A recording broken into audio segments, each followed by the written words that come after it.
I got to know about Magic Carpet through a friend. We had a day where members of Magic Carpet Studios came to our school to give us a talk.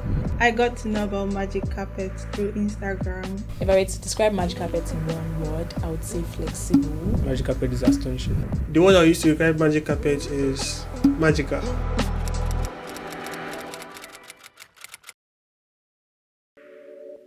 Welcome to Magic Carpet Studios. My name is Freddy Adenifu. I'm the CEO of Magic Carpet Studios.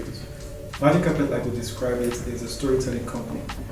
Now, we're in the business to tell stories, but of course, we also have a story to tell, and it's the story of the making of the Magic Carpet Studio itself. I'm not alone, I have my friend and co-founder and partner here with me. I'm just curious, did you at any point in time see us doing a 5-year conversation on how this whole thing started with you? It's very important that we are in the moment, and I think so far so we've been deep into production, into our work, to even look back and start counting our blessings and see how far we've come. We started at Awudu Ekpeka, somewhere in Lekki. I was supposed to come in as a graphic artist, and yes, I did. And I think weeks down the line, the truth started to show that the graphic artist thing was in my calling, and I was feeling badly. I remember, you called me to the balcony and you were like, okay, Chance, what do you really want to do? And I'm like, I'm here as a graphic artist. That's what you hired me for, right? So we had a conversation and you said I should try out animation, and it's something that I would, perform greatly at. And I think that's when I took a break off work and I started going to one cyber cafe and the other to learn animation. The first time I saw the art, Daniel has showed me, and it was very, very interesting because when I saw the art, in my imagination they were moving, and I told him that this guy is a film head, is a director, and he laughed. He said, no, Chex doesn't animate. I said, no, I think I can see something here.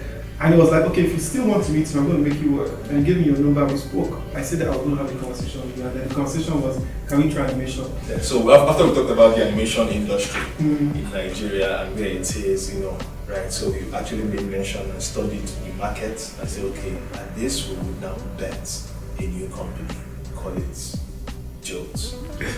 So we talked about it, and the question came up like, okay, what's going to be our first project? And then I now pushed in my little big city, which is currently being the Eagles. At the time, we now sat down and he said, Freddie, are you open to the idea that we should drop this name Jolt and that we should come up with a name? I said, what name is in your mind? He said, Magic. I said, Magic what? I said, Magic Carpet. What came into my head was looking at the flying carpet, like, okay. And after that meeting, we said, okay, this is it. Magic Carpet actually officially started. It was no longer a department under an agency that was trying to sell art. It was now a studio. Kai ne fushi, kai ne kunci, haushinka mashaya jini ba ka koshi, kamar kwarciyar rana da doguwar tafiya, ina za ta kai ka?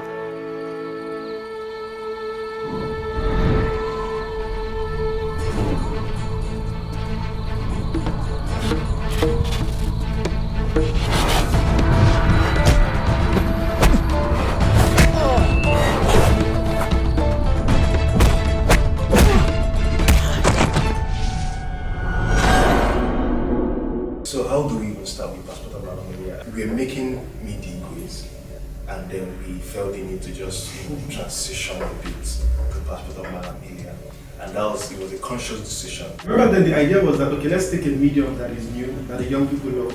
Yeah. But let's look for a story that the older people may have read. And so we decided that let's look for a story that was used across West Africa. Just even realizing that we had taken the responsibility of producing a feature film started to change my thinking. First of all, I realized there is a difference between an agency and a production studio. Becoming a production company would require that you say no to a lot of jobs so you can actually build your films. Yeah.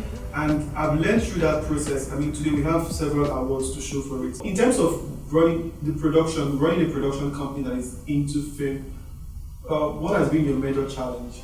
I would say every point in time there have been highs and lows in the company. So I try as much as possible to recover as quick as I can, so that we have enough energy to continue the process. So for me, we are gradually growing into our own now to understand that projects is the direction we choose, and we want to engage in, and that is the journey that has bettered the production of Ilia and the consistency in that project.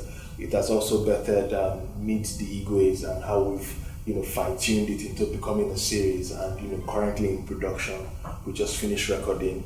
It's been a struggle on so many arms, on production side, on financing side. I remember me and you would sit down and we'll have long arguments.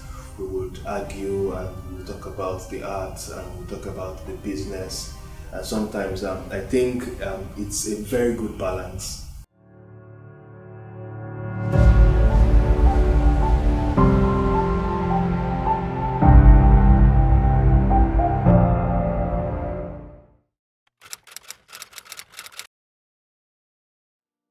What was the most shocking thing for you when you got into this industry, to either work as a creative or, in any capacity? I never knew anything about the creative process. I saw people draw, but like you said, I thought it was really about drawing and then somehow being creative motion. I think everybody underestimates it. Have you always done this? And if yes or no, what has experience been like when you got in proper, especially here in Magic Carpet? My own process has always been progressive in the sense that I started animation somewhat what I was calling animation. It was like pretty much the basic when I was very much in school and like university? Yeah, university. Oh, okay. University of Benin. So our lecturers used to give us little bits of things to do, like frame by frame. And then I used to complain how stressful it was, but I did not know that there was even more to what I was even working on at that point, you get. So that kind of expanded or introduced me to the idea of what animation was like.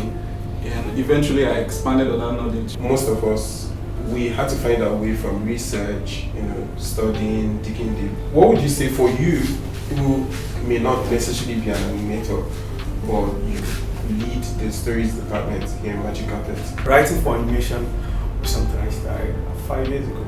It started in 2015 actually. It started with taking diploma courses online. And that was when I knew that, you could actually write live action different from writing for animation. When I got to Magic Carpet, that was when I took it serious. And when it was time to work on the class with Mallory, I was like, okay, you're fine. So all these things have been studied. This is the time to actually put them in practice.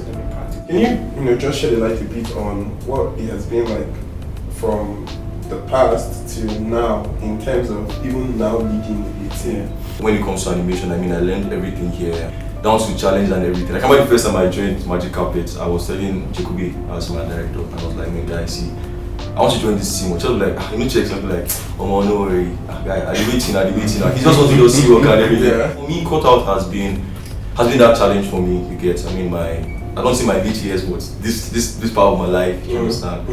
So basically, for growing this team, for me, it's just me being, what has really helped me has been me doing my research, you get going online, you get seeing how other studios get this thing done. But now I would say Magic Carpet is my story when it comes to animation and all of that, yeah. Drew, you're directing a movie, or you have actually finished a short film. What is it like, and what was it like directing the short film and even leading the 3D team? Working on the project SIP itself, it's quite a lot, there are so many things we did not expect, that we are experiencing right now. That's also the beauty about the project.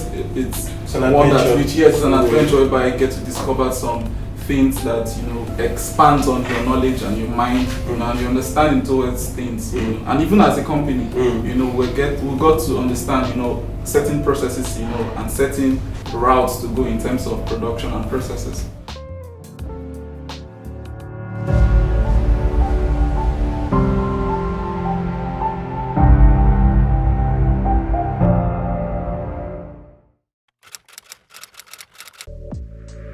Magic Carpet Studios has always struck me as an organization that puts attention to detail. To pick out one of the works, I'll mention Ilia. Here we actually love, art for the sake of it. We are creative for the sake of it. We love what we do. My biggest achievement in Magic Carpet has been working on SIP. My biggest achievement would be going past what I thought I could do in the beginning. Like, how I draw now is very different from how I drew in the beginning of my time in Magic Carpet. If I wasn't an animator today,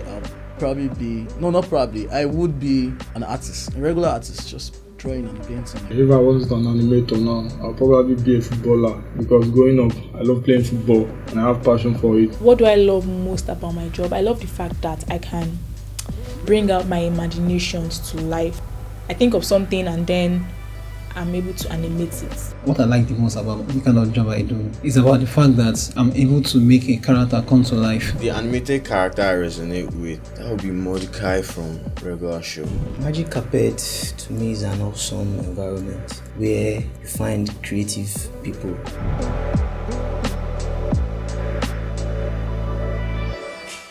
Welcome back, and I hope you've enjoyed our 5-year journey. We're looking forward to another 5 years and even beyond. So guess what, if you are an animator, or a storyteller, or maybe even another studio, or indeed somebody following the growth of this industry on the continent, or an investor, we want you to reach out to us. We are looking forward to hearing from you and to tell the next big story from Africa. You can reach out with our email, written here, hello@magiccarpet.studio. or indeed follow us on our social media platforms, which will also be on the screen, should I say. The future belongs to Africa. The future is Magic Carpet. Thank you.